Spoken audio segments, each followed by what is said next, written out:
안녕하세요. 예, 여러분 만나서 반갑습니다. 정치학 예비 수업, 예비순환 수업을 시작하도록 하겠습니다. 일단 수업 들어가기 전에 여러분이 지금 이제 그 예비순환 수업을 갖다 들어가시는데요. 1년 동안, 그러니까 지금 예비순환이라고 하는 이 단계가 그 정치학을 갖다 처음 이제 시작하는 단계입니다. 물론 이제 뭐 지난 겨울에 그 우리가 이제 그 새롭게 강좌를 하나 마련을 갖다 해서 정치학과 관련된 이제 기본서 한 권을 갖다 쭉 정독을 하면서 이제 정리를 하는 그런 시간을 갖기는 했습니다만은 본격적으로 이제 그 학원 수업에서 이제 정치학을 갖다 시작하는 그 첫 단계는 예비순환 단계라고 말씀을 드릴 수가 있습니다. 앞으로 이제 예비순환부터 시작해서 여러분이 3순환까지 거의 한 1년에 걸쳐 갖고 학습을 하셔야 되는데요. 1년 동안 이제 정치학 수업이 어떻게 이루어지는가 여기에 대해서 간단하게 말씀드리고 오늘 수업 시작하도록 하겠습니다. 자, 예비순환에서는 말이에요. 그러니까 우리가 여러분들 중에서 예비순환을 갖다 지금 수강을 하시는 학생들 중에 대부분이 정치학을 처음 접하시는 이런 학생들이 굉장히 많으실 거예요.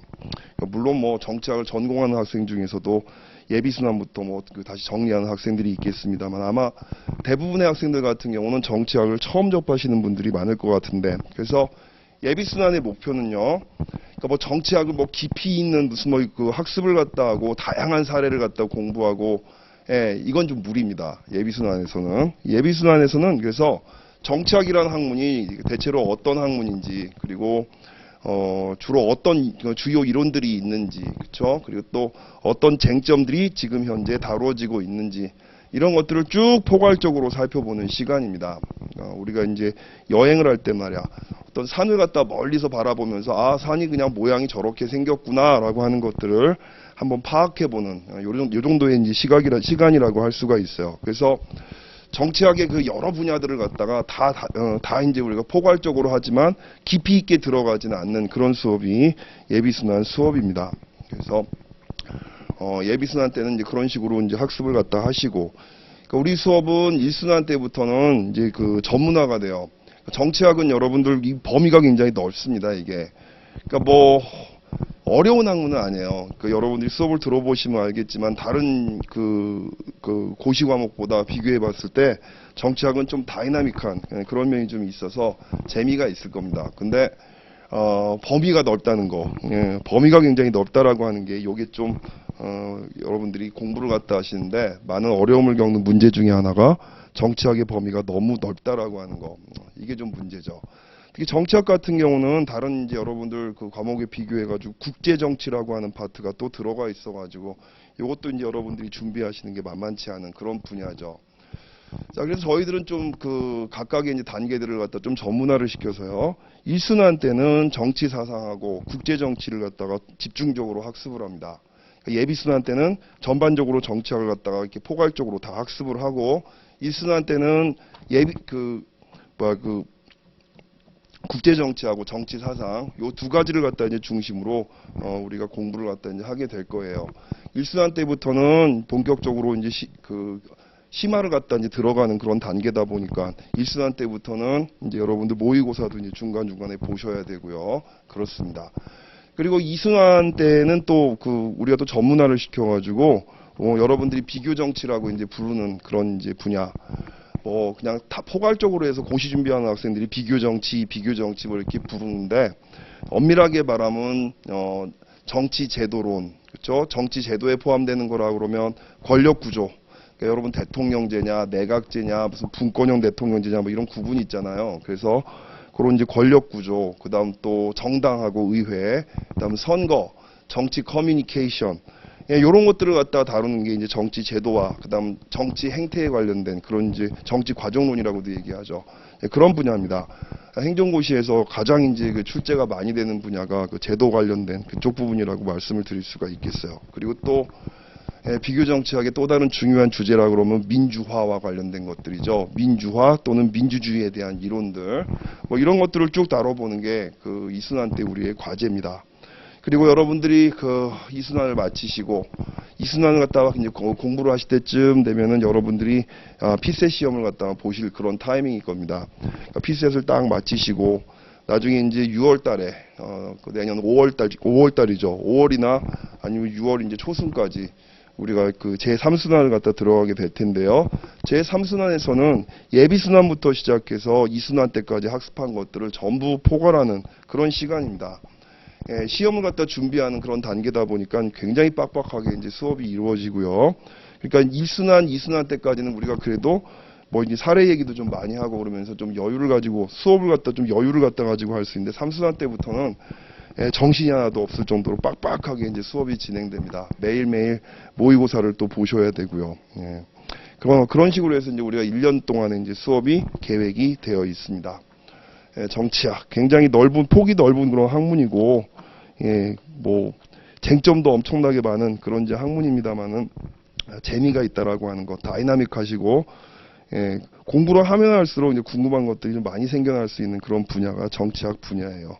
예, 앞으로 1년 동안 여러분들하고 재미있게 한번 공부를 해보도록 하겠습니다. 자, 오늘은 이제 첫 시간이에요. 정치와 권력, 그쵸? 가장 포괄적이지만 가장 중요한 부분이라고 할 수 있죠. 그쵸? 예, 정치라고 하는, 우리가 정치를 연구한다라고 얘기를 할 때, 다른 사회과학 분야하고 비교해서 정치라고 하는 것이 가지고 있는 특성이 뭐냐? 예, 권력이 어떤 식으로 생성이 되고 어떤 식으로 활용이 되느냐? 예, 여기에 관련된 그런 쟁점이 정치학의 핵심이라고 얘기할 수가 있겠죠. 오늘은 이제 뭐 정치란 무엇인지, 권력이 무엇인지, 또 이제 권력하고 그 인접해 있는 여러 가지 개념들, 뭐 권위라든가 헤게모니라든가 이런 것들의 차이점, 이런 것들을 한번 살펴보는 그런 시간입니다. 자, 교재 8페이지로 가주세요. 정치적인 것, 제목이 정치적인 것입니다. 예, 정치란 무엇인가? 1번, 정치란 뭐냐?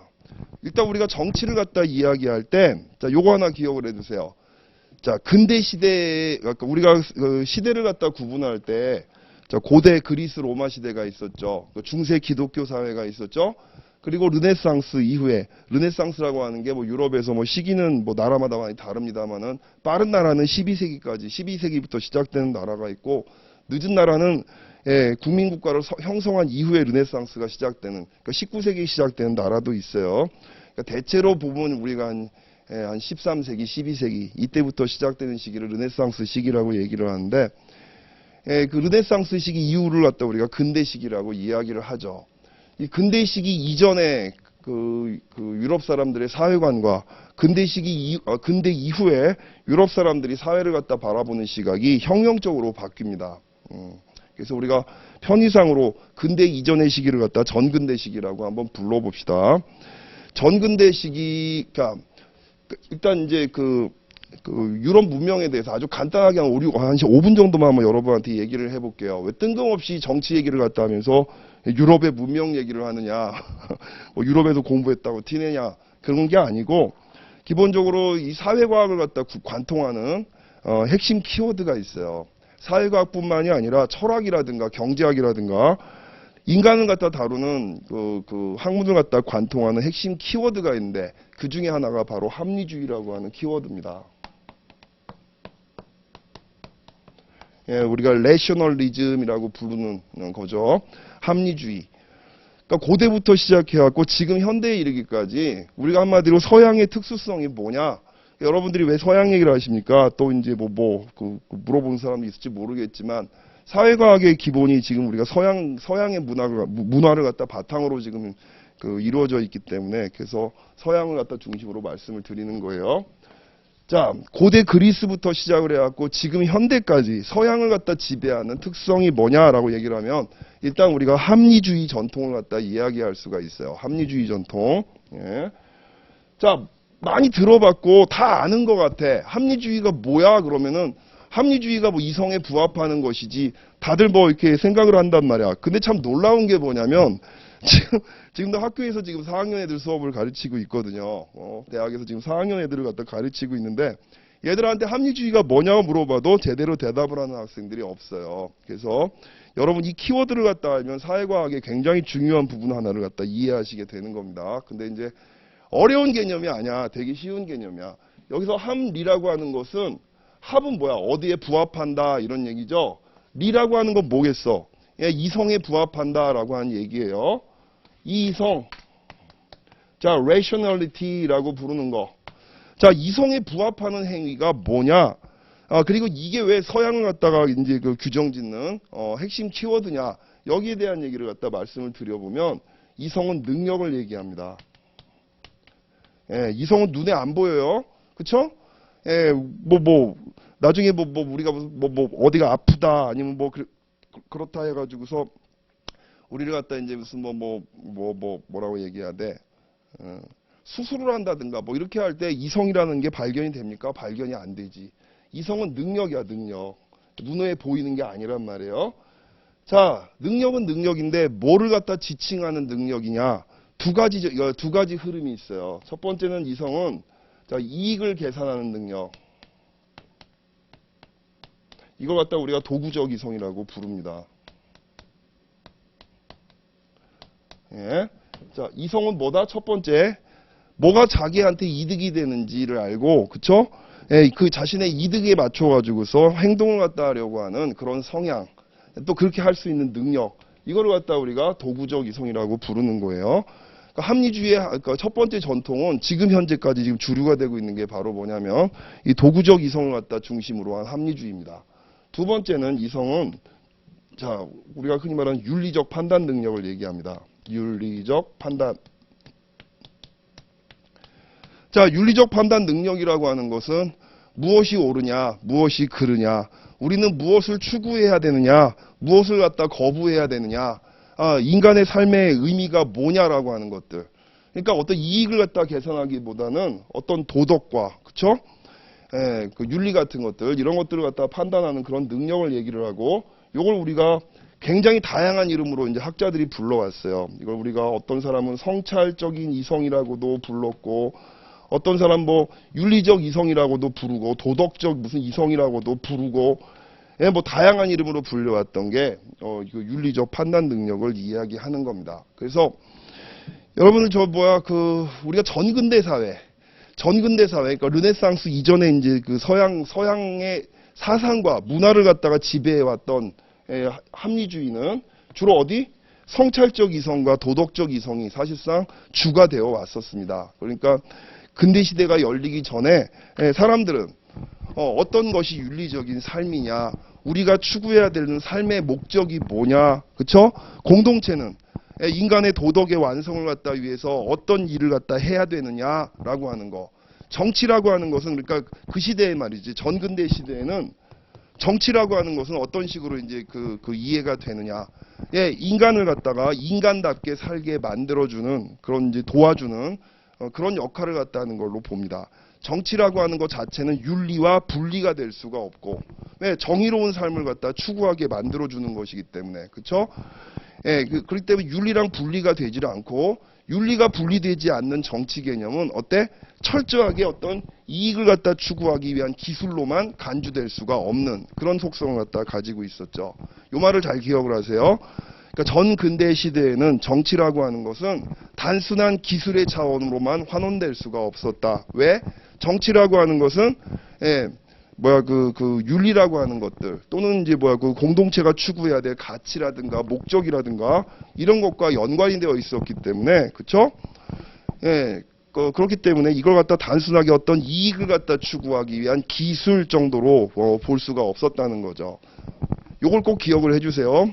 전근대 시대의 정치 개념. 자, 그런데 르네상스 이후에 근대 시대가 열리게 되면서 자, 그 서양의 지배적인 이성이 바뀌게 되는 거야. 도구적 이성이 사실상 보면은 역사의 무대에 전면에 등장을 갖다 하게 되면서 윤리적인 이성이라든가 이런 것들이 상대적으로 좀 뭐라고 얘기하냐, 좀 상대적으로 열등한 지위 이런 걸로 이제 밀려나게 된단 말이지. 그래서 사회라고 하는 것이 항상 보면 이익의 극대화라고 하는 논리로 이제 그 구성이 되게 되고, 그렇죠?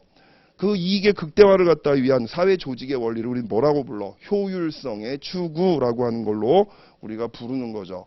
자, 그런 식으로 해갖고 사회가 재편이 되기 시작합니다. 그렇게 되면서 자, 정치라고 하는 것도 말이야, 과거와 같이 어떤 본질적인 것, 인간의 어떤 윤리의 완성 이런 것들을 갖다 의미하는 것이 아니라 정치는 뭐가 돼? 하나의 기술이 돼 버려요. 기술. 어떤 기술? 예, 근대 이후에 자, 이거 한번 여러분이 생각해봐. 근대 이후에 있는 사람들은, 근대 이후의 사람들은 서로 윤리적인 삶을 이렇게 고민하는 이런 사람들이 아니야. 근대를 살아가는 사람들은, 자, 근대를 살아가는 사람들은 각자가 자기 이익의 극대화를 갖다가 추구하는 그런 존재로 이제 그 간주가 된단 말이에요. 그럼 어떻게 되겠어? 사회가 어떤 공동체를 갖다 중심으로 한 통일이라든가 협력이라든가 이런 것들보다는 각자 뿔뿔이 흩어져서 자기 이익의 극대화를 갖다 추구하는 사람들이 살아가는 사회는 갈등과 경쟁과 투쟁으로 점철되겠죠. 그렇죠? 그러니까 고대 시대 때, 그러니까 우리가 얘기하는 전근대 시대 때 이제 사고 방식은 공동체를 통해서 사람들은 어때 서로 협력하고 도와주고 뭐 모두가 함께 추구하는 어떤 가치, 규범, 종교 같은 것들로 이제 사람들이 묶여 있는 그러니까 협력을 갖다 할 수 있는 그런 이제 그 인간관을 가지고 있었다면 근대의 인간관은 철저하게 도구적 이성에 입각해서 경쟁을 갖다 버리는 이런 그 사회를 갖다가 생각하게 되는 거란 말이죠. 자, 그런 상황에서 정치라고 하는 것은 자 이제 기술의 영역으로 이제 밀려나게 됩니다. 정치라고 하는 것은 이제 어떤 기술이야? 이렇게 이기적으로 자기 이익의 극대화를 갖다 추구하는 사람들이 벌이는 갈등이 벌어질 수밖에 없어요. 왜? 모든 사람들이 이익의 극대화를 갖다 추구하지만 실제로 어때요? 그 이익을 달성할 수 있는 수단, 또 그 이익이 추구하는 대상 이런 것들은 한정이 되어 있을 수밖에 없기 때문에 갈등이 일어날 수밖에 없죠. 자, 정치는 이제 근대 시대부터는 이런 갈등을 갖다가 조정하거나, 그렇죠? 아니면 갈등을 갖다 해소함으로써 사회를 갖다 안정적이고 질서 있게 유지하는 기술, 이걸로 정치의 개념이 변화를 하게 되는 겁니다. 아시겠죠? 그 차이가 좀 느껴지세요? 그러니까 근대 이전의 정치라고 하는 것은 인간의 완성, 도덕적인 공동체의 유지, 인간의 통합. 자, 뭐 이런 것, 통합이 뭐야? 윤리라든가 이런 것들, 윤리를 통해서 또는 전통을 통해서 인간을 통합하는 거라면 근대 이후에 이제 정치 개념은 그게 아니라 서로 갈등을 벌일 수밖에 없는 상황에 있는 사람들을 갖다가 갈등을 조정을 해주고, 그렇죠? 그다음에 이제 그 갈등을 중재하거나 아니면 이제 그치게 함으로써 공동체를 갖다 안정적으로 유지하려고 하는 기술 요런 정도로 해갖고 정치의 개념이 바뀌게 되는 겁니다. 자, 요게 이제 포인트예요. 여러분들 지금 8페이지부터 나오는 정치란 무엇인가? 이제부터 나오는 정치의 개념은 다 뭐다? 근대 이후의 정치 개념을 갖다 중심으로 서술이 되어 있는 겁니다. 왜? 지금 현재 우리가 학습하고 있는 정치라고 하는 정치학이 사용하는 정치의 개념은 어때? 근대 이후에 그 정치 개념을 갖다가 기본적으로 수용을 하고 있기 때문에 이게 지금 주류란 말이야. 자, 그래서 지금 정치란 무엇인가 그러면은 일단 기술의 차원에서 여러분들이 생각을 해보시면 돼. 자, 제일 먼저 나오는 게 뭐예요? 그래서 인간 사회의 갈등과 조정의 기술이라고 얘기했잖아. 즉 인간 사회에서 벌어지는 갈등을 조정하는 기술이 정치입니다. 자, 근대 이후의 정의죠. 그러니까 인간 사회의 갈등과 조정의 기술. 한번 보십시오. 함께 살아가는 인간들 사이에 언제나 갈등과 이견이 발생하게 됩니다. 자, 이게 뭐야? 전형적인 근대적인 시각이야. 왜 그러겠어? 우리가 또 지금 방금 깊은 얘기를 좀 했죠. 인간들이 도구적 이성을 갖다가 가지고서 자기 이익의 극대화를 갖다 추구하다 보니까 당연히 갈등과 이견이 발생하게 되는 거란 말이지. 이 갈등들은 어떤 삶이 더 나은 삶인가에 대한 가치관의 갈등을 유발하게 됩니다. 여기서 더 나은 삶이라고 하는 것이 어떤 윤리적으로 또는 어떤 공동체적으로 해갖고 그런 이제 나은 삶이라기보다는 요건 뭐를 얘기하는 거예요? 효율성을 갖다 기준으로 판단을 하게 됩니다. 그렇죠? 어떤 것이 방법이 효율적인 방법인가? 자, 여기에 대한 가치관의 갈등 같은 것들도 맨날 생겨나게 됩니다. 또한 누가 무엇을 얻을 것인가에 관한 이익의 갈등이 발생합니다. 전형적인 도구적 이익을 중심으로 한 갈등이죠. 그렇죠? 누가 무엇을 얻을 것인가에 대한 이익의 갈등 것들이 매일 발생하게 되는 거란 말이지. 자, 정치는 인간의 다원성을 전제로 합니다. 이것도 여러분들 지금 제가 말씀드렸던 그 전근대하고 이제 그 원리를 갖다 근대의 원리를 비교를 해보면 쉽게 이해할 수가 있어요. 자, 전근대 시대에는 인간이 뿔뿔이 따로따로 떨어져 갖고 각자 자기 이익을 갖다 추구하는 그런 인간관이 아니었단 말이지. 인간은 늘 보면 어때? 공동체에 의해서 통일되어 있거나 또는 어때 신적인 존재에 의해서 묶여 있거나 그런 집합적인 존재였단 말이야. 근데 근대에서는 어때요? 아까도 얘기했지만 뿔뿔이 흩어져서 자기 이익의 극대화를 갖다 추구하는 그런 인간관이 지배를 하게 되면서 당연히 정치는 어때요? 다원성이라고 하는 것에 입각할 수밖에 없게 되는 거란 말이지. 서로가 이질적이야. 왜?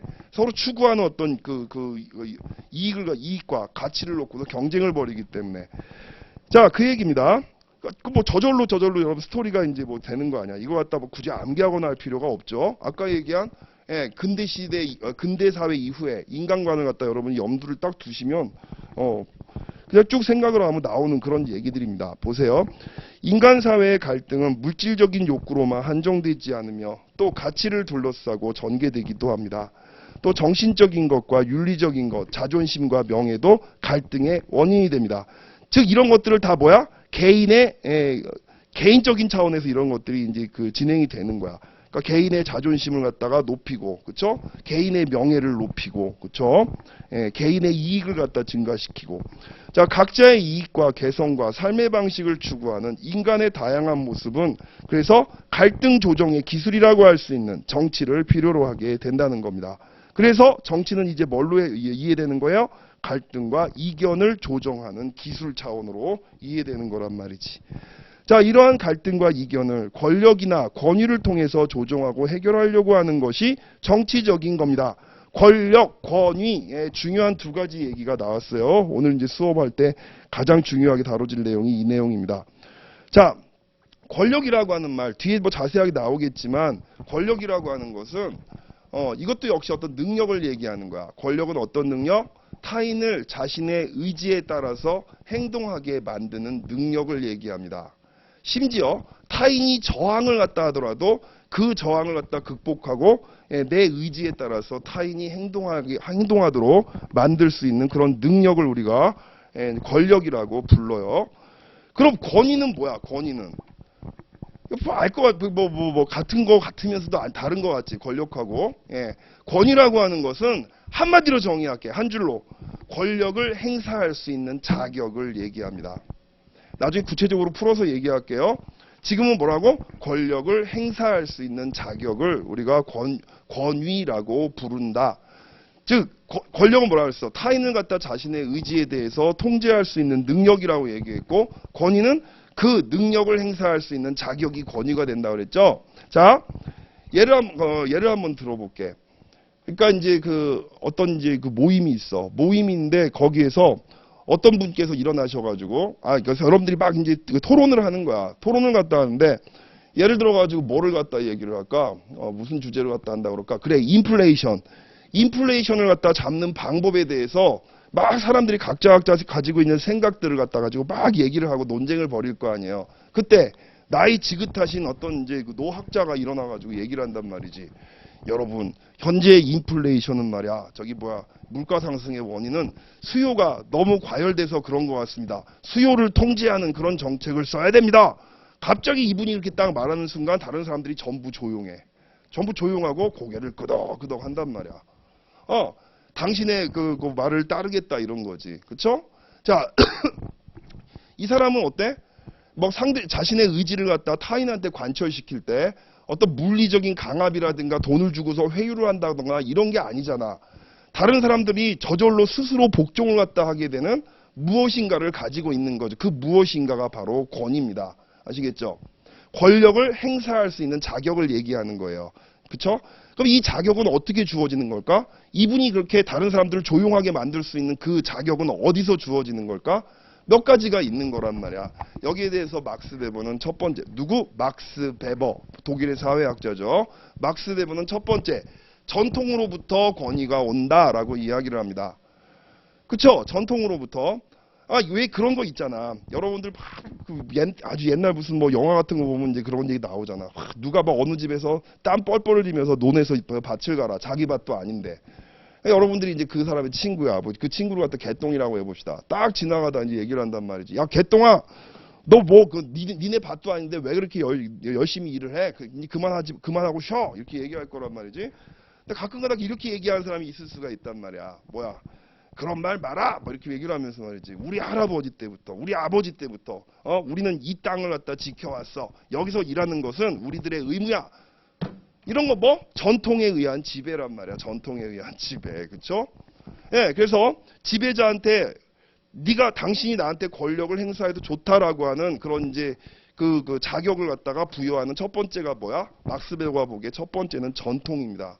전통에 의해서 그런 자격을 부여받게 된다는 거예요. 두 번째는 카리스마야. 카리스마. 막스 베버가 얘기한 두 번째가 카리스마예요. 카리스마는 뭐를 얘기하는 거예요? 왜 이런 거 있지?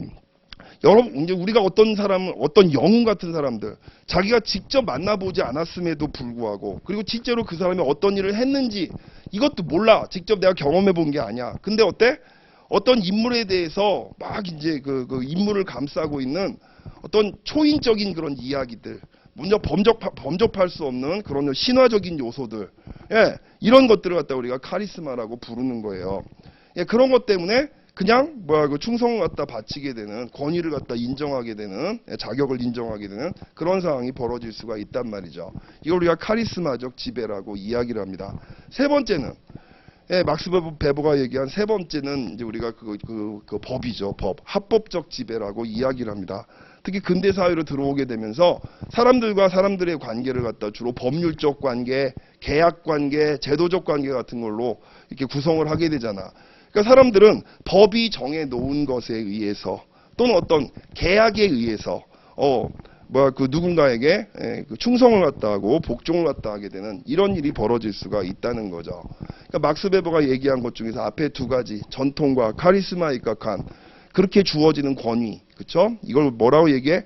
이런 거는 전근대 사회의 권위라고 얘기할 수가 있어요. 그래서 우리가 좀 더 발달한 사회, 그 근대화된 사회에서는 합법적 지배가 더 보편적으로 나타나게 된다라고 하는 게 막스 베버의 설명입니다.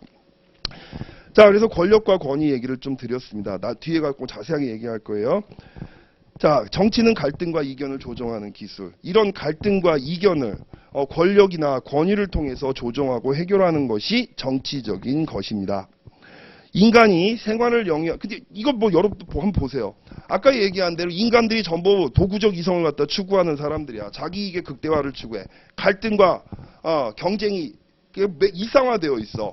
근데 여러분들 권력도 없고 권위도 없는 사람이 가가지고 야, 그러면 안 돼. 우리 힘을 합해 볼까? 야, 너 싸우지 마. 이렇게 할 수 있어요? 괜히 참견했다가 고래 싸움에 새우등만 터지지. 그쵸?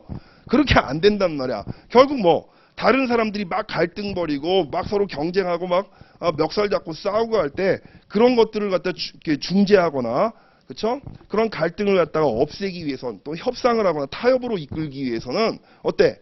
힘이 있어야 된단 말이야. 예, 힘, 권력이라든가 권위 같은 것들이 뒷받침이 되어야 그런 일들, 갈등을 중재할 수 있는 그런 일을 갖다 할 수가 있다는 얘기예요. 그쵸? 그래서 정치에서는 당연히 이 권력과 권위의 개념을 갖다가 빼놓을 수가 없는 겁니다. 정치는 인간이 생활을 영위하는 데 필요한 일반적 규칙을 만들고 보존하고 수정하는 활동을 합니다. 왜?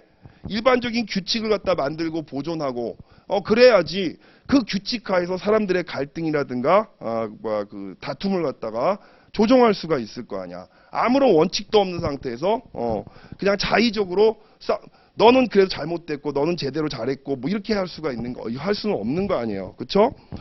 그래서 이런 필요한 일반적 규칙을 갖다 만들고 보존하고 수정하는 그런 활동이 정치에서 매우 중요한 그런 이제 활동입니다. 규칙에 대해서 상이한 의견과 갈등을 조정하고 원활한 규칙의 작동을 위해서 협력을 이끌어내는 것이 바로 정치입니다. 이 기술이에요. 이런 기술이 바로 정치의 기술입니다.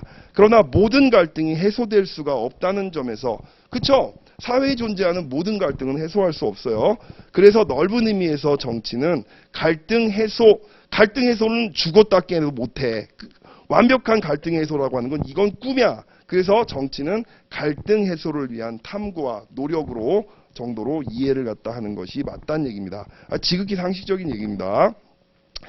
자, 정치는 그래서 일종의 기술의 차원으로, 근대 이후부터 기술의 차원으로 다뤄졌다고 얘기를 했는데, 자, 통치 기술로서의 정치. 우리가 첫 번째 얘기했을 때 제일 포괄적인 얘기를 했어요. 정치는 뭡니까? 인간 사회의 갈등을 갖다 조정하는 기술 이거고, 두 번째 통치 기술로서의 정치, 통치의 기술로서의 정치입니다. 요건 범위가 인간 사회 갈등과 조정의 기술보다 좀 범위가 좁은 그런 기술이죠. 자, 특히 근대 시대의 중요한 특징, 여기 여러분 여백이 있죠? 조그맣게 메모 한번 해봐요. 르네상스가 이제 시작이 되고 근대 시대에서 나타난 중요한 특징 중에 하나가 국민 국가의 발달입니다. 자, 영토의 개념이 명확해지고, 그다음 주권과 국민이라고 하는 그런 이제 그 국가를 갖다 구성하는 요소들이 르네상스 이후부터 구체화되기 시작해요. 역사적으로 가장 중요했던 계기를 우리가 1648년 베스트팔렌 조약으로 잡습니다. 베스트팔렌 조약 이후 국경의 개념이 이제 명확하게 이제 설정이 되고 주권의 개념 같은 것들이 체계화되는 이런 일들이 나타나게 되거든. 자, 그래서 근대 이후부터 국민국가 국가라고 하는 것이 발달을 갖다 하게 되면서 중앙 집권적인 행정 체계라든가 경제라든가 이런 것들이 이제 만들어지게 되는 거란 말이죠. 그러면서 자, 정치라고 하는 것은 이 국가를 갖다 중심으로서 국가가 하는 어떤 기술, 국가가 중심이 되어서 수행하는 기술, 그런 차원으로 이제 한정을 갖다 해서 보는 이제 그런 이제 시각이 있다는 거지. 통치 기술로서 정치라고 하는 것은 이제 국가 차원에서 이제 수행되는 기술로서의 정치를 얘기하는 겁니다. 자, 비스마르크 뭐라고 얘기했어요? 정치는 과학이 아니라 기술이다라고 얘기했습니다. 통치 기술은 집단적인 결정을 만들고 강화시킴으로써 사회 내에서 통제를 행사하는 겁니다. 사회 내 통제 행사하는 거, 권력을 행사하는 거죠, 한마디로. 이처럼 정치를 통치 기술로서 정의할 경우 정치는 곧 국가와 관련된 일을 의미하게 됩니다. 국가가 누구를 상대로? 국민들을 상대로 자신의 의지들을 갖다 관철시켜 나가는 거예요. 그 관철시켜 나가는 기술이 정치의 기술입니다. 무슨 소리? 다시 한번 얘기해 볼게. 국가가, 자, 이제는 어때? 중앙 집권적인 권력을 갖다 보유한 국가는 스스로라고 하는 말은 사회의 어떤 간섭을 받지도 않고, 옛날에는 어때? 종교라든가 특히 종교였죠. 중시시대 때는 종교의 간섭이라든가 아니면 어떤 도덕적인 믿음에 대한 간섭이라든가 관여라든가 전통에 대한 어떤 그 간섭이라든가 이런 것들을 갖다 중심으로 해서 제후들이라든가 군주가 무엇을 할 것인가를 판단을 했다 그러면, 자, 근대 시대부터 딱 들어와 가지고는 이제 뭐가 되는 거야? 근대 시대에서는 이제 그 중앙 집권적인 권력이 어떤 사회적인 그런 힘들로부터 상당한 자율성, 자기 마음대로 할 수 있게 되는 거죠. 자율성을 갖다 확보를 하고 무엇이 지금 우리가 추구해야 될 목표인가를 갖다 정하는 거야. 그럼 우리가 뭐라고 얘기해? 우리의 국익이 무엇인가를 정부가 정하는 거란 말이에요. 정부가. 그렇게 정한 다음에 어떻게 돼요? 자신이 정한 그런 목표를 달성하기 위해서 권력을 행사하는 겁니다. 주로 뭐를 통해서? 관료제도라고 하는 제도를 통해서 자기의 권력을 행사하는 거죠. 누구한테? 일반 대중과 시민들에게. 예, 그런 기술을 갖다가 이제 통치 기술이라고 부르는 거였죠. 지금 이게. 자, 그런 걸 얘기한다. 비스마르크 정의 다시 한번 읽어볼게요. 정치는 과학이 아니다, 기술이다. 통치 기술은 집단적인 결정을 만들고 강화시킴으로써, 이거 누가 하는 거야? 국가가. 또는 그 국가를 갖다 대표하는 정부가 이걸 함으로써 사회 내에서 통제를 행사하는 겁니다. 즉 사회 행위자에게 국가의 의지 같은 것들을 관철시켜 나가는 겁니다. 자, 이처럼 정치를 통치 기술로서 정의할 경우 정치는 곧 국가와 관련된 일을 의미하게 되는 거죠. 그렇죠? 자, 데이비드 이스튼이라고 하는 이분이 말이야 거의 모든 정치학 교재의 첫 페이지 또는 제 앞부분을 갖다 장식하고 계시는 이제 그런 분이세요. 예, 데이비드 이스튼.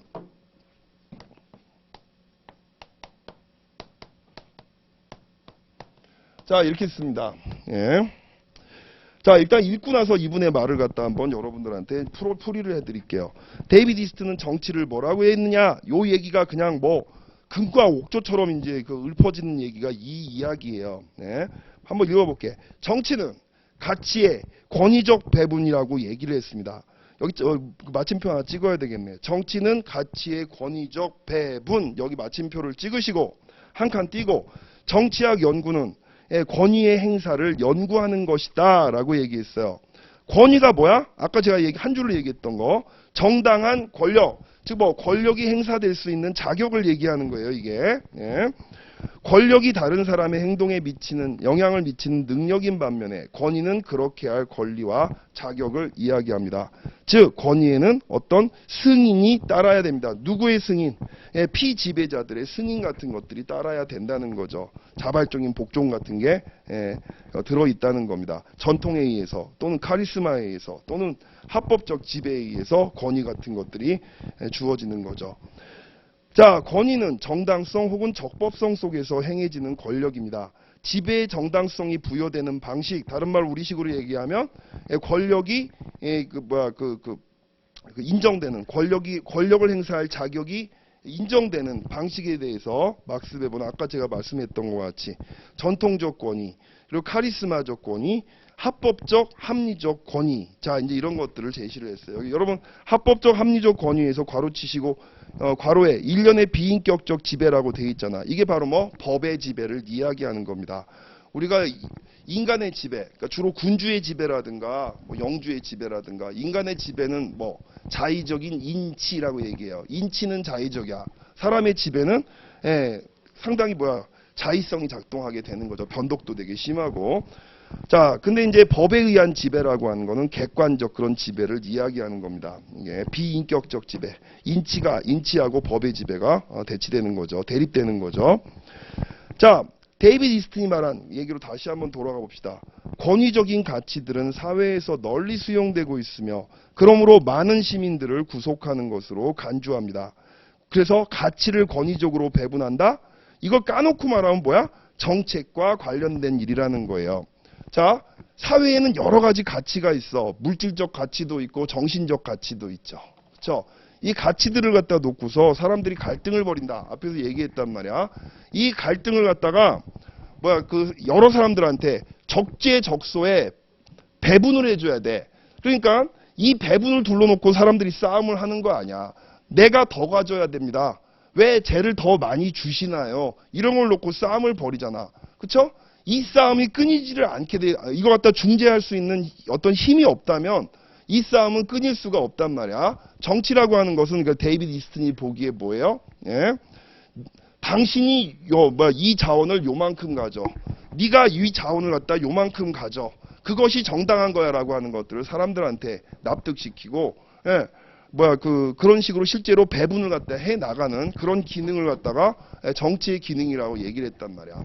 당연한 얘기지만 이렇게 배분을 갖다 하려면 뭐가 따라줘야 돼요? 권력이 따라야 되는데, 권력이라고 하는 것이 아까 얘기한 대로 권위 차원에서 행사되지 않으면 사람들이 따라오지 않지.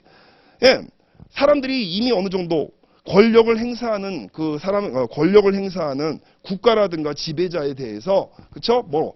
어느 정도 정당성을 인정을 하고 권력을 행사할 수 있는 자격을 갖다 인정하고 있는 그런 상태여야 어때? 너는 이만큼 가져, 너는 이만큼 가져. 너는 이것을 갖고 당신은 저것을 가져라고 하는 배분이라고 하는 것이 용인될 거 아니야. 그렇죠? 그래서 정치라고 하는 것은 가치의 권위적 배분이다라고 데이비드 이스튼이 그렇게 얘기를 갖다 한 겁니다. 예. 자, 이 말이 이제 그래갖고 금과 옥조처럼 이렇게 언급이 되는데 한 가지 여러분에서 데이비드 이스튼하고 관련해서 언급해야 될 포인트가 있어요. 이분은 일단 이제 기능주의 사회과학자입니다. 앞에 또 구조란 말을 갖다 쓸게요. 나중에 우리가 구조기능주의를 다루게 될 텐데. 자, 사회과학은 말이야, 여러 가지 이제 전통이 있어요. 이론적인 전통이 굉장히 많을 거 아니야. 그 중에서, 자, 미국 사회과학에 꽤 오랫동안 주류 자리를 갖다 차지하고 있는 그런 흐름이 기능주의라고 하는 전통입니다. 어렵게 생각하지 마세요. 자, 기능주의라고 하는 거는 뭐냐면 사회를 연구할 때, 던지는 질문이 다음과 같습니다. 무엇이 사회를 안정적으로 유지하는가? 이게 기능주의야. 뭐라고? 기능주의자들이 던지는 사회 연구에서 던지는 질문은 뭐라고? 무엇이 사회를 안정적으로 유지시키는가?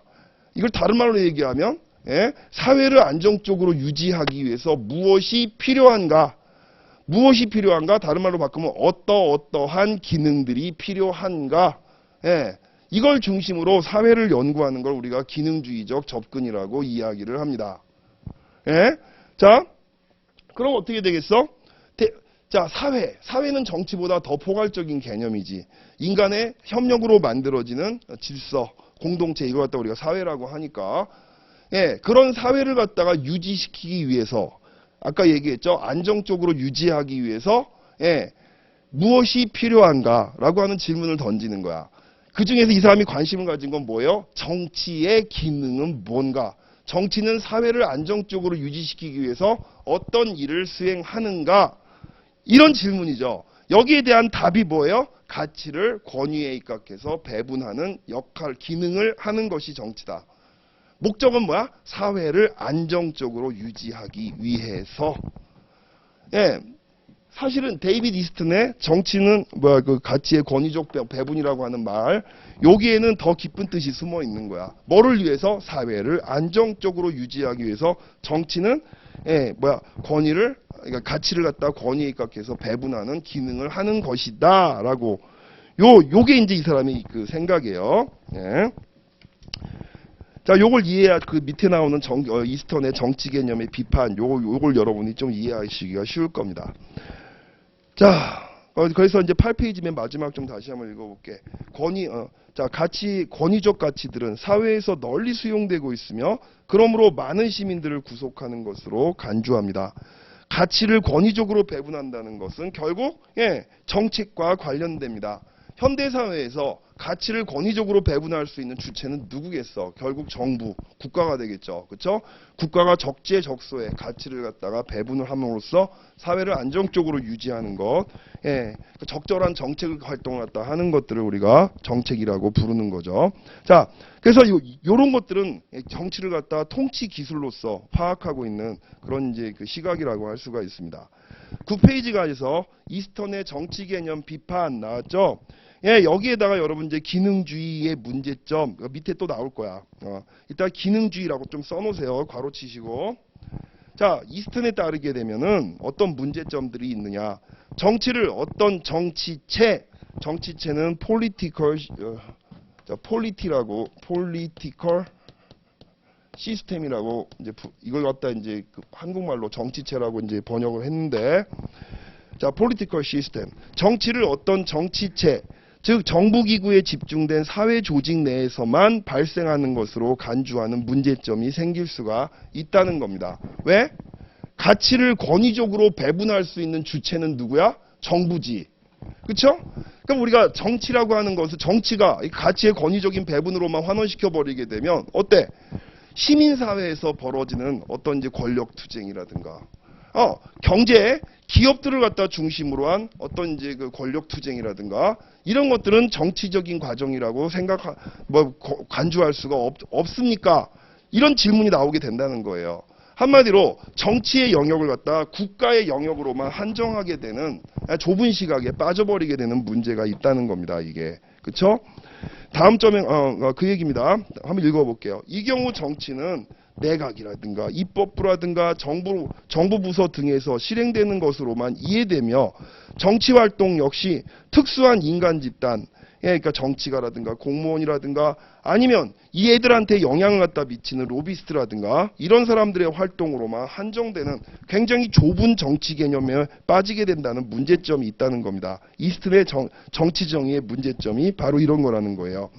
이렇게 정치를 좁게 이해함으로써 현대 생활에 작용하는 국제적, 가장 넓은 사회관계는 뭐야? 국제관계지. 그쵸?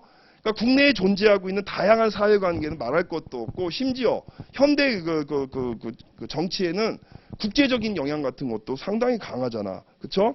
그래서 말을 좀 바꿔볼까? 현대 생활에 작용하는 다양한 영향력들, 국제적 혹은 지구적 영향력뿐만이 아니라 시민사회라든가 민간 분야에서 벌어지고 있는 아주 작은 여러 가지 분쟁이라든가 갈등들, 이런 것들을 정치 영역에 포함을 못 시키게 되는 문제점이 있다는 거죠. 자, 다음 두 번째, 정치 영역을 구성하는 각 행위자들을 그들이 수행하는 기능에 의해서만 정치 행위자로 인식하는 한계가 있다. 야, 요 말이 좀 여러분들이 어려울 텐데.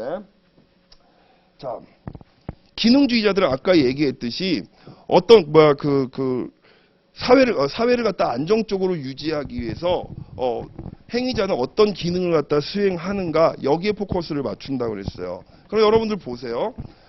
자, 그 정치는 가치의 권위적 배분에 의해서 사회적 질서를 갖다 유지하려고 한다라고 얘기를 했었었는데, 예. 그러면은 말이야. 그러니까 지금 이제 그런 식으로 정의를 갖다 하게 되면은 아까 얘기했던 대로 정치라고 하는 것을 갖다 담당할 수 있는 사람들이 영역이 되게 제한될 수밖에 없죠. 아까 얘기한 대로 가치를 갖다 권위적으로 배분할 수 있는 그런 자격이 있는 사람들에 한해서만 우리가 정치를 논할 수가 있는 거 아니야. 여기 얘기하는 게 이제 그 얘기예요. 또 비슷한 얘기예요. 자, 정치 영역을 구성하는 각 행위자들을 그들이 수행하는 기능에 의해서만 정치 행위자로 인식하는 한계가 있다는 겁니다. 자, 옆에다가 좀 메모를 한번 해봐. 그럼 봐봐. 어떤 행위자가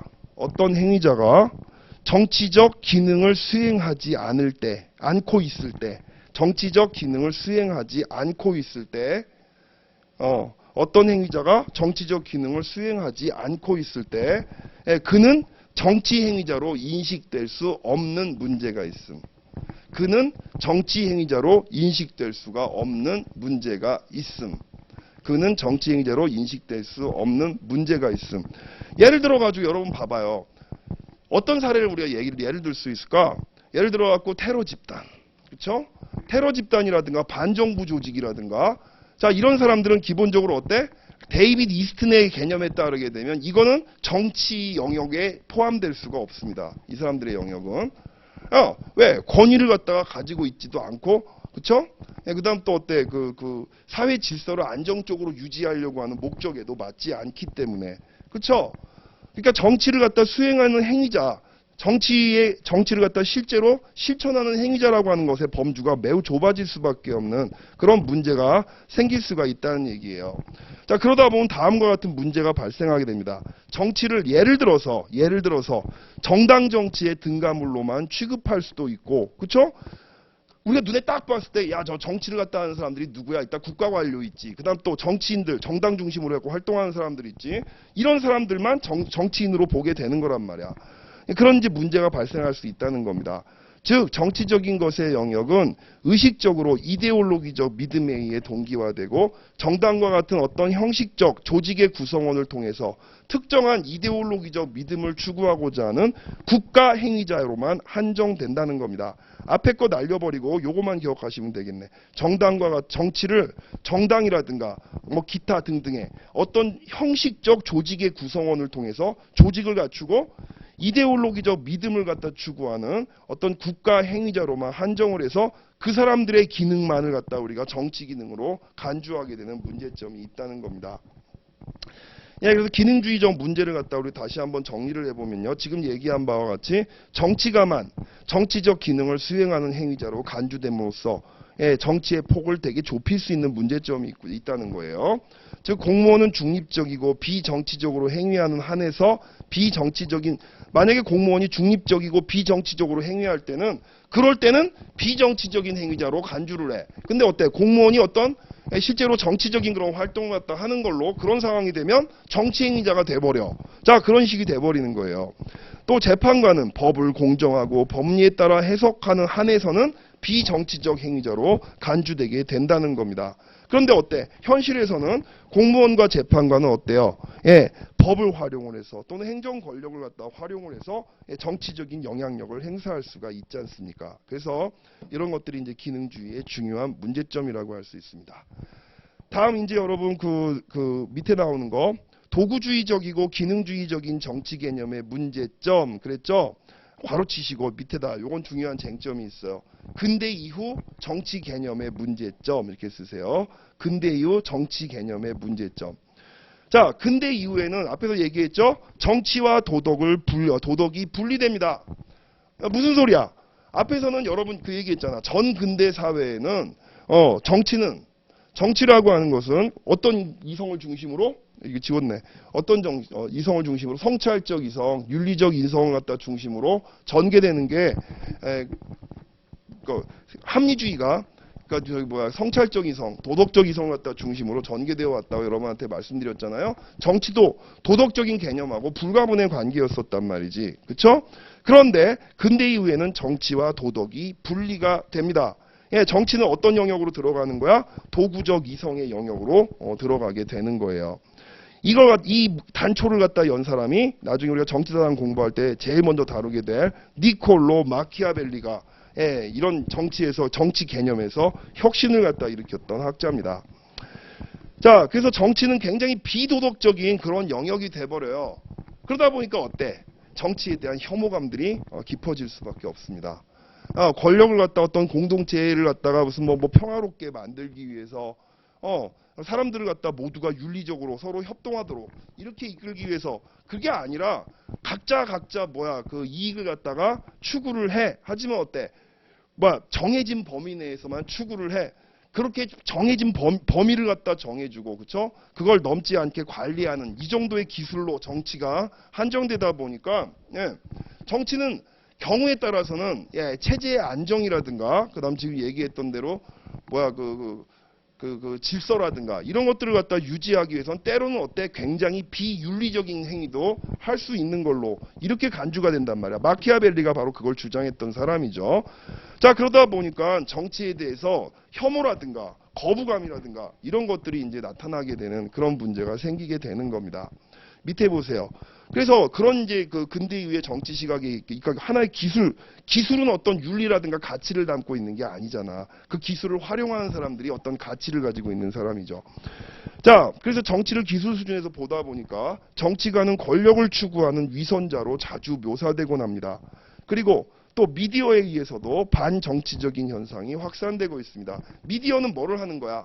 이렇게 철저하게 윤리와 무관하게 자기 이익의 극대화를 갖다 추구하는 정치가들을 갖다가 폭로를 하고 정치의 비정함, 그쵸? 부패. 자, 이런 것들을 갖다 미디어가 계속 폭로를 해가면서 정치에 대한 불만감이라든가 혐오감 같은 것들이 계속 확산되는 이런 상황이라고 할 수 있습니다. 거기다가 근대 이후에 이제 그 사회를 지배해온 자유주의라고 하는 정치 사상, 이 자유주의라고 하는 것이 또 굉장히 반정치적인 그런 성향을 가지고 있어요. 자유주의는 아까 여러분한테 얘기했던 도구적 합리성을 대표하는 정치 사상입니다. 나중에 이것도 자세하게 얘기하겠습니다만 우리가 자유주의 이렇게 얘기를 하는데 자유주의의 기본 출발점은 개인주의에서 출발하는 거야. 왜? 개인을 갖다가 각자를 이성을 갖다 가지고 있는 존재라고 보거든요. 근데 이 자유주의에서 강조하고 있는 이성이라고 하는 것이 물론 이 사람들도 보면 도구적 이성하고 그다음 이제 뭐 비판적 이성, 윤리적 이성을 다 강조합니다만 명백하게 어디에 우위를 두고 있다? 도구적 이성에다 우위를 두고 있는 거란 말이지. 자유주의 사상이. 그러다 보니까 인간 개개인들은 각자 합리적인 그런 존재로서 자기의 이익의 극대화를 갖다 추구할 수 있어야 하고 당연히 그렇게 할 수 있어야 되고 또 어때? 자기가 바람직하다라고 생각하는 것들 추구할 수 있도록 자유와 권리 같은 것들이 부여되어야 된다라고 하는 게 이게 자유주의의 요체란 말이지. 그쵸?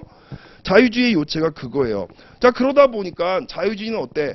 국가라든가 공동체라든가 아니면 어떤 전통이라든가 종교라든가 이런 것들이 개인의 선택과 판단에 영향을 미쳐서는 안 된다라고 하는 생각을 하고 있단 말이야. 한마디로 어때?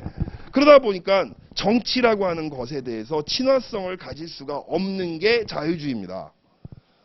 아시겠죠? 우리가 자유민주주의 이렇게 불러갖고 그러니까 자유주의와 민주주의는 그렇게 잘 융합이 되나 보다.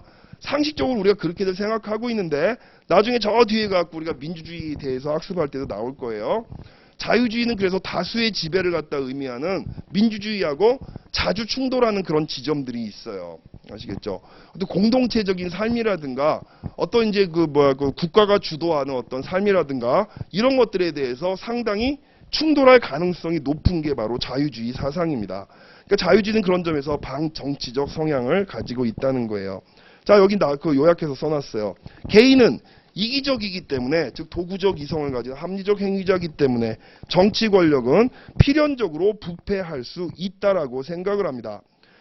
자, 왜 그러냐? 정치 권력에 대해서 왜 이렇게 부정적인 시각을 가졌느냐? 정치 권력은 자 보세요. 정치 권력을 장악하고 있는 사람도 자기 이익의 극대화를 추구할 거야. 그렇죠? 자유자들이 보기에 그렇단 말이에요. 그래서 정치 권력은 권력을 장악하고 있는 사람들이 타인의 이익을 희생시킴으로써 사적인 이익을 위해 자신의 지위를 이용하도록 조장하는 그런 특징이 있다는 거죠. 예. 자, 이것은 필연적이고 불변의 그런 속성이라고 보는 겁니다.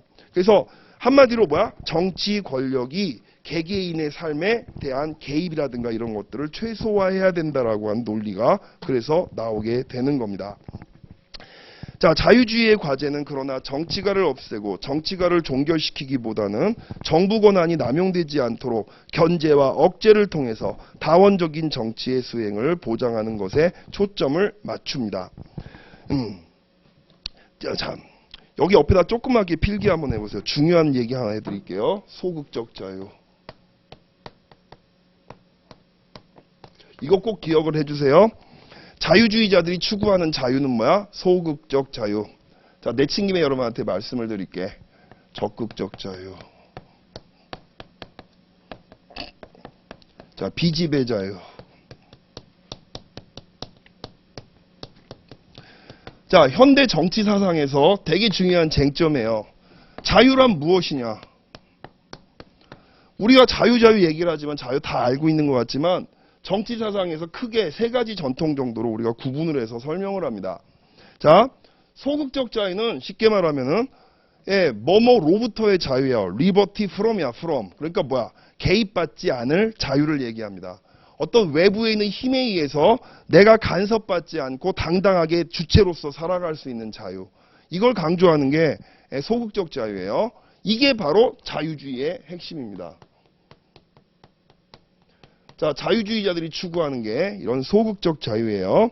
지금 여기 나와 있는 게 그래서 자, 이제 소극적 자유 요거야, 요거. 그러니까 자유주의는 정치를 갖다가 그랬고 없애거나 이러기보다는 적어도 어때? 정치는 말이야 개인의 삶에 대해서 간섭을 자제하고, 그렇죠? 개인의 삶들이 서로 갈등을 갖다 벌이거나 침해받을 수 있는 가능성들을 제거해주는 정도의 역할만 정부가 해라. 정부가 완전히 없어지게 되면 어떻게 돼? 개인의 생명과 재산이라든가 이런 것들이 위협받을 수 있잖아. 그래서 국가는 딱 보면 그렇게 개인의 생명과 재산을 보호해주는 그 정도 역할만 하고 나머지 영역에서는 개인의 자유를 최대한 보장해라. 간섭을 하지 마라. 이걸 추구하는 게 자유주의식 자유예요. 이걸 우리가 뭐라고 한다? 소극적 자유라고 부르는 거야. 여기 나와 있는 게 소극적 자유를 갖다 지금 써놓은 겁니다. 자, 내친 김에 비교를 해보자고. 적극적 자유라고 하는 것은 자, 뭐뭐 할 수 있는 자유예요. 그러니까 liberty to예요. liberty to. 뭐뭐를 할 수 있는 자유. 요거는 뭐냐면 인간 개개인은 공동체에 참여를 해서 뭐라고? 공동체적인 삶에 참여를 해서 자신이 욕구하는 것들을 당당하게 주장을 하고, 그렇죠? 예, 타인의 이제 욕구와 자신을 갖다가 조정을 하고 비교를 하고 조정을 하고 타협을 갖다 시도하면서 공동체 속에서 자아를 갖다가 실현해 나가는 이것이 바로 인간의 자유다라고 얘기합니다. 그러니까 여기서는 가장 중요한 게 인간의 공동체적인 삶에 대한 참여를 갖다가 가로막아서는 안 된다라고 하는 거. 정반대지. 이쪽은 공동체의 이름으로 개인의 영역을 침범하지 마라라고 하는 얘기를 하면 이쪽은 어때? 예? 개인이 당당한 주체로서 공동체 삶에 들어가서 공동체와 개인이 삶이 균형을 이루어야 된다라고 하는 이런 식의 논리가 돼버리는 거야. 그렇죠? 요게 이제 여러분 우리가 흔히 말하는 공화주의적 자유입니다. 이게 공화주의 또는 이제 우리가 시험 문제 옛날에 나왔을 때 공동체주의라고 불렀던 것이 바로 요런 거예요. 공동체주의. 예. 자, 특히 이걸 대표하는 사람이 누구? 아리스토텔레스야.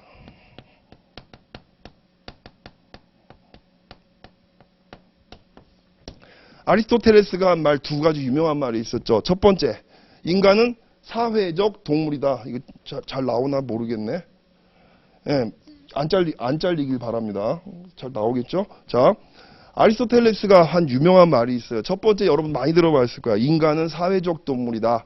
이 말은 뭐냐면 인간은 예, 공동체를 갖다가 그 형성하려고 하는 자연적인 속성을 가지고 있다는 겁니다. 즉 인간은 어떤 자기 이익을 달성을 갖다 하기 위한 어떤 목적을 갖다 가지고 공동체를 갖다 만들고 국가를 만들고 사회를 만드는 것이 아니라 인간이 서로 결합하려고 하는, 그래서 어떤 하나의 집단을 갖다 만들고 거기 그 안에서 살아가려고 하는 것은 인간의 자연적인 속성이라고 봅니다. 그러니까 어떤 효율성을 위해서 이익을 위해서 만드는 게 아니라는 거야, 사회라고 하는 거는. 자, 그 다음 이제 아리스토텔레스가 말하는 또 다른 중요한 얘기가 있었죠. 인간은 정치적 동물이다. 이 정치적 동물이라고 하는 말이, 그러니까 뭐 계속해서 권력을 갖다 추구하고 자기 이익에 극대화할 수, 이런 게 아니야. 이게 아니야. 바로 이거. 공동체적인 삶에 참여를 해서 토론을 하고 비판을 하고 당당하게 자기 주장을 갖다 펼쳐 나가는, 예, 이게 바로 인간의 본질이다라고 보는 거예요. 그래서 그걸 본질을 갖다 설명하기 위해서 동물이란 말을 쓰는 거란 말이지. 그래서 이게 대표적으로 아리스토텔레스의 공화주의가 여기에 해당됩니다. 다음 비집의 자유. 요거는 마키아벨리 이후에 공화주의자들의 이제 그 특징이라고 얘기할 수 있어요. 요것도 이제 공화주의적 시각인데, 자, 일단 앞에서 이제 비슷한 얘기를 했으니까 이제 그 쉽게 여러분 이해할 수 있게 얘기 한번 해봅시다. 근대 이후에 인간은 어떤 존재, 어떤 이성을 갖다 가지고 행동을 해요? 도구적 이성이죠. 자유주의라고 하고 비슷해요. 그러니까 얘네들이 비집의 자유 주장하는 사람들이. 근데 자, 그러니까 자유주의자들은 말이야, 자기의 권리가 외부의 어떤 힘에 의해서 침해받지 않는 한, 예, 인간은 정치에 대해서 관심을 갖다 가질 이유가 없다라고 봅니다. 아시겠죠? 나의 영역과 나의 이익과 나의 권리가 침해받지 않는 한 인간은 어때? 굳이 정치라든가 외부의 남의 삶이라든가 이걸 간섭받지 않고 각자 자율적으로 자기가 하고 싶은 것을 갖다 하고 살아가는 것, 이게 자유주의자들이 추구하는 거예요. 그렇죠? 그런데 이 비집의 자유주의자들이 보기에 근대 이후의 세계는 인간이 그렇게 자유롭게 살아갈 수가 없는 거야. 왜 그럴까? 예, 내 영역에 간섭을 구체적으로 하지 않아도 그 존재만으로서, 예, 내 자유가 침해받는, 그것이 바로 근대사회의 본질이거든. 자, 무슨 소리야? 내 옆에 존재하는 애들이 다 가상의 적이에요. 그쵸? 아니, 봐봐. 자기 이게 극대화를 갖다 추구하는 사회잖아. 언제 저놈이 내 뒤통수를 때리고 나를 배반하고 할지 전혀 감을 잡을 수가 없는 그런 사회란 말이야. 그쵸? 자, 그런데 그 중에서도 힘이 센 어떤 외부의 어떤 존재가 있다고 해봐. 그쵸? 그럼 걔가 지금 당장에는 나의 삶의 영역을 침범하지 않는다고 하더라도 언제든지 얘는 마음만 먹으면은 내 영역을 침범할 수가 있잖아. 그쵸? 내가 요걸 갖다 학교에서 이제 학생들한테 설명할 때, 그 얘기를 하나 만들어서 합니다. 자, 보세요. 보통 이제 비둘기들이 놀고 있어. 이 비둘기들이 무리를 만들어서 살고 있는데 각자 무관심하게 다들 이제 모이를 쪼고 있어. 아, 그런데 갑자기 이제 독수리가 왔어. 지그시 바라보면서 이런단 말이지. 나도 니들하고 이제부터 같이 살 거야. 독수리가 그런단 말이야. 자, 독수리가 어때? 지금 현재 비둘기를 잡아먹지도 않고 공격하지도 않았어요. 하지만 어때? 그 순간부터 비둘기들의 삶은 자유로울 수가 없게 됩니다. 즉 뭐 구체적으로 어떤 나의 권리라든가 이익을 침범하지 않았더라도 자의적으로 나의 권력을 갖다 자의적으로 권력을 행사해서 나의 영역을 침범할 가능성이 있는 그런 사회에서 인간들은 자유로울 수가 없다고 얘기를 합니다. 그래서 자, 비집의 자유는 뭐를 갖다 얘기하는 거야? 이것도 리버티 프롬인데 바로 뭐 자의적인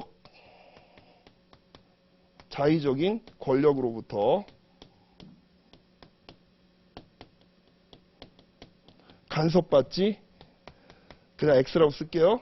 자의적인 권력으로부터 간섭을 받지 않을, 예, 그런 이제 자유를 갖다가 비집의 자유라고 이야기를 합니다. 이해되시죠? 자유주의하고 좀 달라요. 자유주의는 구체적으로 어때? 자기 권력이 침해받았을 때 인간은 어때?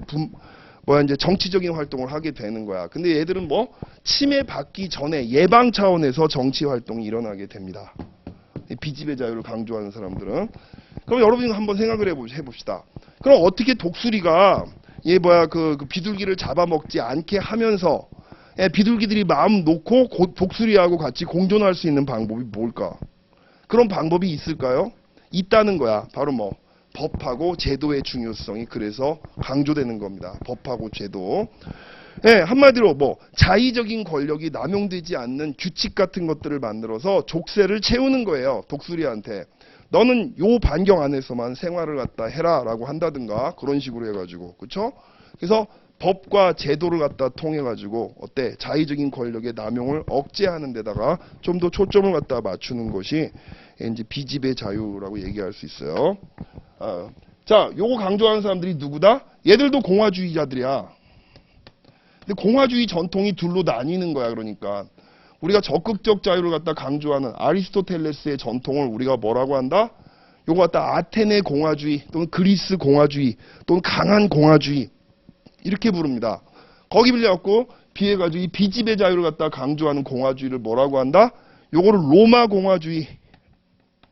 예, 로마 공화주의. 또 이거 대표하는 사람이 누구? 마키아벨리야.